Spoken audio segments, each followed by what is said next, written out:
कौन है, शरीर, आत्मा या कोई और? कौन जाता है?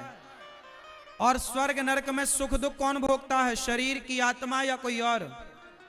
जोर से। आत्मा। आत्मा के बारे में गीता में लिखा है कि आत्मा सुख दुख से परे है। आत्मा कोई सुख नहीं भोगती, कोई दुख नहीं भोगती। नैनम छिंदंती शस्त्राणी नैनम दहती पावका। क्यों भैया? ये चश्मा वाले भैया से पूछो।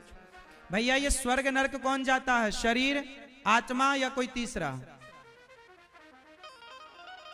हाँ, अत्रैव स्वर्ग अत्रैव नरक, यही स्वर्ग नरक है।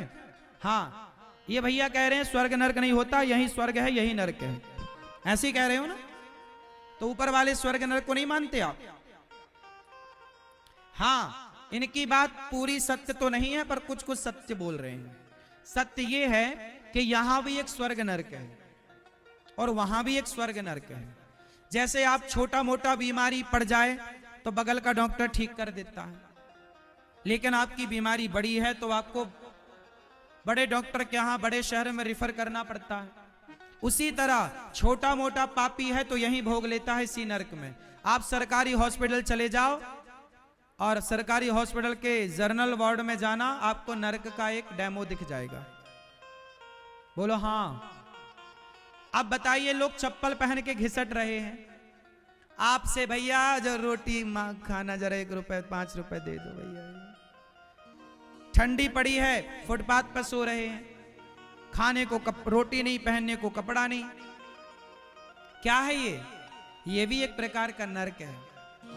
और आप लोग बढ़िया महलों में रह रहे हैं, चकाचक 56 भोग खा रहे हैं,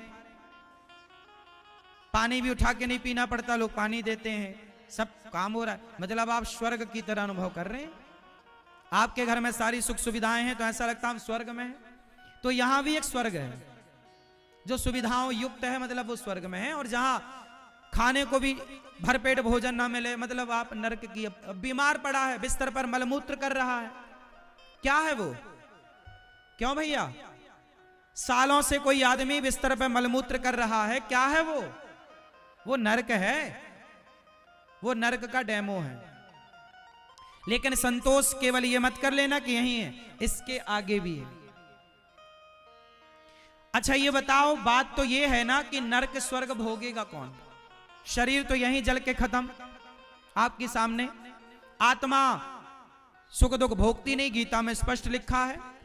अब आत्मा सुख दुख नहीं भोगती, शरीर यहीं जल जाता है, तो ये बताओ स्वर्ग नरक का सुख दुख कौन भोगेगा? क्यों भैया चश्मा वाले? स्वर्ग में कौन जाता है? शरीर। शरीर तो जाता नहीं, शरीर तो यहीं सबके सामने जलता है, हम सब इसके गवाह साक्षी हैं। आत्मा स्वर्ग जाएगी तो सुख दुख भोगेगी नहीं, उसे कोई मतलब नहीं है सुख दुख से। अब कौन भोगता है? हाँ हाँ, कौन कौन पड़ोसन? हाँ? कौन भोगता? मेरी मां। कौन? कर्म। अरे कर्म तो कर्म है, उसमें जान थोड़ी है। क्यों? कर्म तो जड़ है ना। कर्म क्या है? जड़ है। कर्म चेतन थोड़ी है। वो चेतन नहीं है तो भोगेगा क्या? भोगने के लिए तो चेतनता चाहिए ना, जड़ता नहीं चाहिए। जड़ समझते हैं ना, जड़ और चेतन दो चीजें होती हैं। जैसे पत्थर जड़ है, पत्थर जड़ है, पत्थर को काहे का सुख दुख होता है? आप चेतन हैं, पेड़ पौधे चेतन है, पेड़ को काटोगे तो पेड़ को सुख दुख होता होगा, भले नहीं बोल पा रहा। हमें आप जरा कांटा चुभाओगे तो हमें सुख दुख होगा।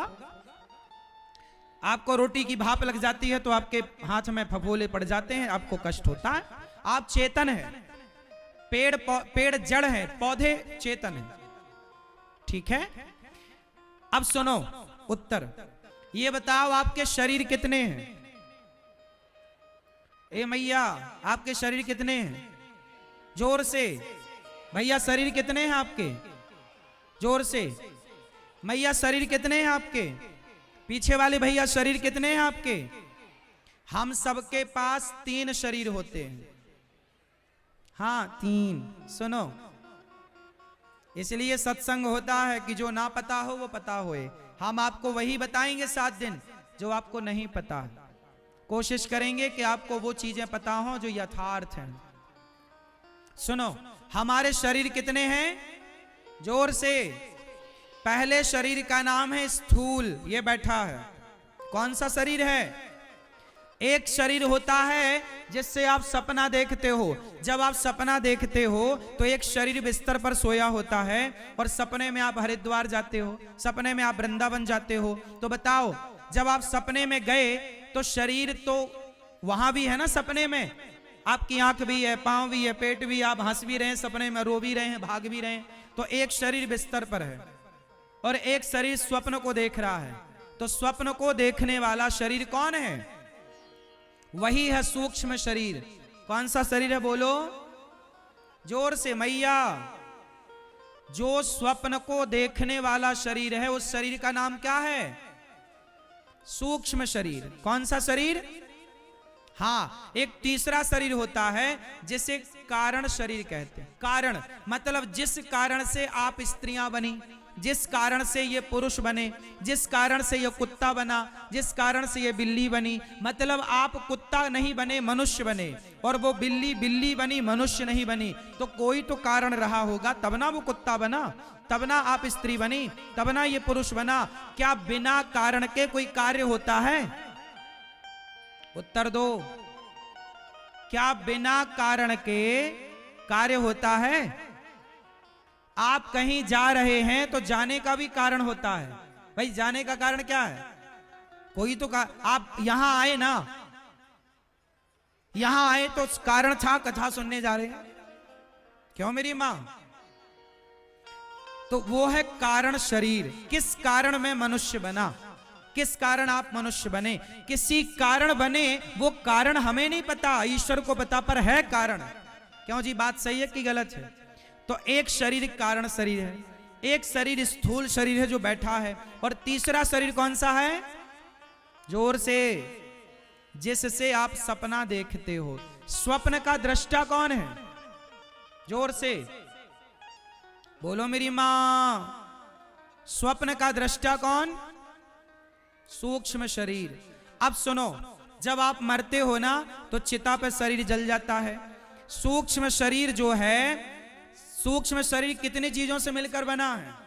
अब बहुत सुनो, सूक्ष्म शरीर कितनी चीजों से मिलकर बना है? तो सुनो, 4 चीजों से मिलकर सूक्ष्म शरीर बनता है। अच्छा, आपका ये शरीर कितने तत्वों से मिलकर बना है? स्थूल 5। कौन कौन से गिनाओ जरा? पृथ्वी, जल, वायु, अग्नि, आकाश। 5 चीजों से यह शरीर बनता है जो यहीं जल जाता है। 4 चीजों से सूक्ष्म शरीर बनता है। 4 चीजों कौन सी हैं? बोलो मन, बोलो मन, बुद्धि, चित्त, अहंकार। इन चारों के जिसे अंतःकरण चतुष्टय कहते हैं। क्या बोलते हैं? अंतःकरण चतुष्टय। तो ये मन, बुद्धि, चित्त, अहंकार, इन चारों के समूह को सूक्ष्म शरीर कहते हैं। जब आप सोते हो ना तो आपका शरीर सोता है पर मन नहीं सोता। मन ही तो गया था हरिद्वार, मन ही तो गंगा नहा के आ गया। जिससे आप कहते हैं आज मैंने सपने में देखा कि मैं हरिद्वार गया, आज मैंने सपना देखा कि मैं वृंदावन गया। तो सपने में गए कौन गया? मन गया। मन के संग बुद्धि गई, चित्त गया और अहंकार गया। अहंकार ही आपका बोध करा। अहंकार मतलब देखो 2 प्रकार के अहंकार होते हैं। एक ये वाला अहंकार होता है मैं ये, मैं वो, मैं, जो कि अहंकार गलत है। लेकिन एक अहंकार है जिससे आपको आपका पता चलता है। अब ये विषय थोड़ा कठिन है, भागवत जी का विषय है, बहुत कठिन विषय है, पर आप समझ पाओ ना समझ पाओ, कहो तो मैं समझाऊं। आ रही समझ में कुछ कि सिर के ऊपर से जा रहा सब? कोशिश मैं करता हूं कि आपको बिल्कुल सरल से सरल भाषा में समझाऊं, ताकि आप बिल्कुल कठिन चीजें हैं पर आप समझ पाएं। सुनो, अहंकार एक तो वो वाला होता है मैं ये, मैं वो, ये अहंकार रॉन्ग है, गलत। लेकिन एक अहंकार होता है जो गुड़ अहंकार होता है। कौन सा अहंकार? जैसे आपका नाम क्या है मैया, चश्मा वाली मैया? नीलम। अब ये नीलम इनका नाम है। जरा आपकी आंख कहाँ है, जरा इशारे से बताओ आंख, और कान पे हाथ रखो। ये जो कह रही हैं कि मेरे कान ये, मेरा आंख ये, क्यों? इनके भीतर अहंकार है। कौन सा? गुड़ वाला अहंकार। वो अहंकार ही तो कह रहा है कि ये नीलम है। यदि वो अहंकार शून्य हो जाए तो ये पागल हो जाएंगी। जो लोग पागल हो जाते हैं उन्हें पूछो कि तुम कौन हो, है। उनके भीतर का अहंकार शून्य हो गया। कौन सा? ये गुड अहंकार। रॉन्ग अहंकार जो है वो नहीं होना चाहिए। जो जिस अहंकार से ये पता चलता है कि मैं अनिरुद्धाचार्य हूं, मैं फलाने का बेटा हूं, मैं फलाने गांव का हूं। आपको पता है ना आप किस गांव की हो, किस शहर की हो, किसकी पत्नी हो, किसके पुत्र हो, किसकी बेटी हो।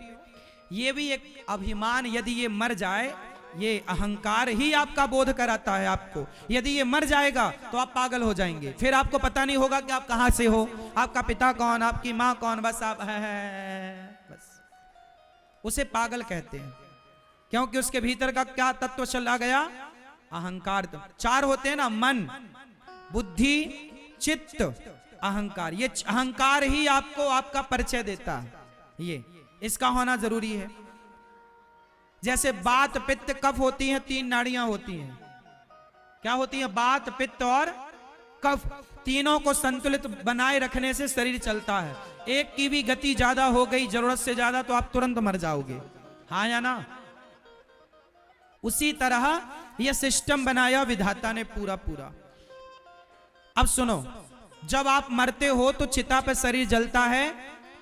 आत्मा क्या करती है? इस शरीर से निकलती है और उस सूक्ष्म शरीर में प्रवेश कर जाती है। और यमदूत जिसे पकड़ कर ले जाते हैं, वो यमदूत जिसे पकड़ कर ले जाते हैं वो होते हैं सूक्ष्म शरीर। कौन सा शरीर? सूक्ष्म शरीर ही जाता है स्वर्ग, सूक्ष्म शरीर ही जाता है नरक, और सूक्ष्म शरीर ही पाप और पुण्य का फल भोगता है। क्या भोगता है मेरी मां? पाप और पुण्य का, जोर से, फल। आप जैसा कर्म करते हो वैसा फल भोगना पड़ता है।